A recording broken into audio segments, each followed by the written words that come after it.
തിരുവനന്തപുരം നഗരത്തിൽ മദ്യലഹരിയിൽ കത്തിയാക്രമണം. തമിഴ്നാട് സ്വദേശികളായ 2 പേർക്ക് കുത്തേറ്റു. തെങ്കാശി സ്വദേശികളായ കുമാർ, വിമൽ എന്നിവർക്കാണ് കുത്തേറ്റത്. മദ്യപാനത്തിനിടെ ഉണ്ടായ തർക്കമാണ് ആക്രമണ കാരണം.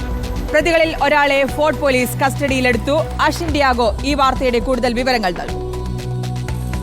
രാവിലെ 11 മണിയോടെയാണ് സംഭവം. തെങ്കാശി സ്വദേശികളായ സുരേഷ്, മുത്തു, കുമാർ, വിമൽ എന്നിവർ ശ്രീകണ്ഠേശ്വരം പവർ ഹൗസ് റോഡിൽ അലഞ്ഞുതിരിഞ്ഞു നടക്കുന്നവരാണെന്നാണ് ഫോർട്ട് പോലീസ് പറയുന്നത്. ഇവർ സ്ഥിരമായി ശ്രീകണ്ഠേശ്വരം അമ്പല പരിസരത്താണ് കിടക്കാറുള്ളത്.